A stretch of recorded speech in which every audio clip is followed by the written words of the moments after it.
चैन से सोई हुई थी रतु। ना भविष्य की कोई चिंता और ना ही अतीत की कोई परेशानी, बस चैन से नींद ले रही थी। अचानक किसी ने उसके चेहरे पर पूरी बाल्टी पानी उंडेल दिया और रतु घबराते हुए हड़बड़ाकर बिस्तर पर उठ बैठी। वह अभी भी तेजी से सांस ले रही थी। उसकी गहरी नींद अब भी पूरी तरह से नहीं खुली थी। धुंधली आंखों से उसने देखा कि कुछ दूरी पर उसकी मामी खड़ी हैं, दोनों हाथ कमर पर टिकाए हुए। मामी को इस तरह गुस्से में देखकर रतु की नींद पूरी तरह उड़ गई। वह डरते डरते बोली, मामी, आप? अनिला देवी, रतु की मामी। हाँ मैं, महारानी को जगाने आई हूँ। जरा घड़ी देख, कितने बजे हैं? सुबह के 8 बज चुके हैं और महारानी अभी तक सो रही हैं।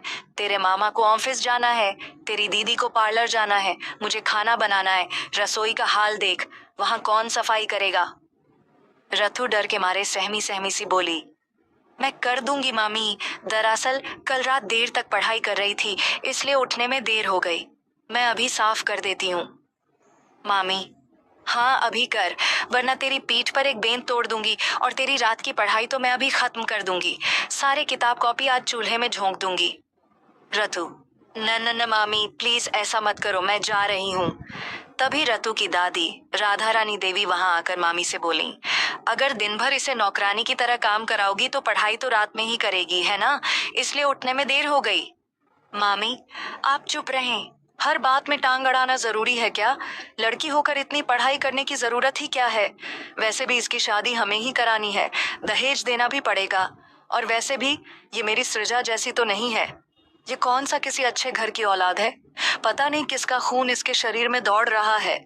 राधा रानी देवी, रतु कोई अवैध संतान नहीं है बहू, इसके माँ बाप की शादी हुई थी। अनिला देवी, हाँ वही तो।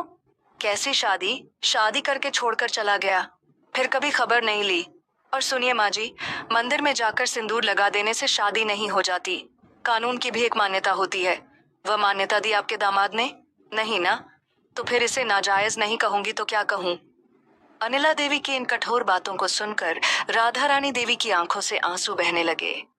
बेचारी रतु ने भी यह सब सुन लिया था, लेकिन उनके पास कोई और चारा नहीं था, बस चुपचाप सहन करने के अलावा, क्योंकि रतु की किस्मत ही कुछ ऐसी थी।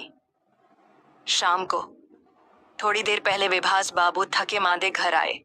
बैठक में सोफे पर धम्म से बैठते हुए उन्होंने अपनी पत्नी से एक गिलास पानी मांगा।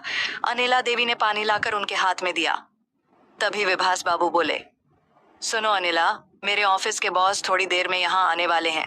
मैंने सृजा के पार्लर के लिए उनसे एक समय काफी पैसा उधार लिया था। अब धीरे धीरे कुछ पैसा चुकाया हूँ, लेकिन अभी भी बहुत बाकी है।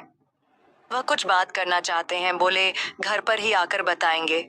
और हाँ, उन्होंने कहा कि वह रतु को एक बार फिर से देखना चाहते हैं। पता नहीं उन्होंने कब और कहाँ इसे पहले देखा था, लेकिन वह फिर से देखना चाहते हैं।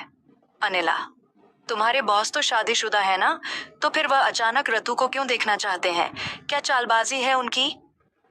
विभास बाबू, यही तो मैं समझ नहीं पा रहा हूँ अनिला, लेकिन उनका इरादा मुझे सही नहीं लग रहा।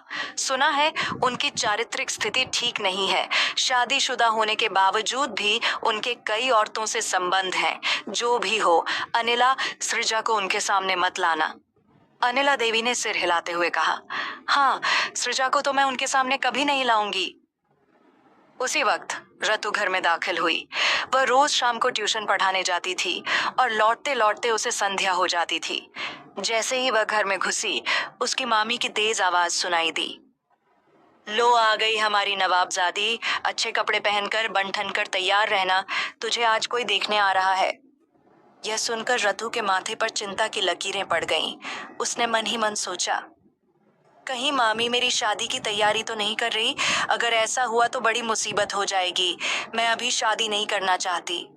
रतु, मामी, मैं अभी शादी नहीं करना चाहती।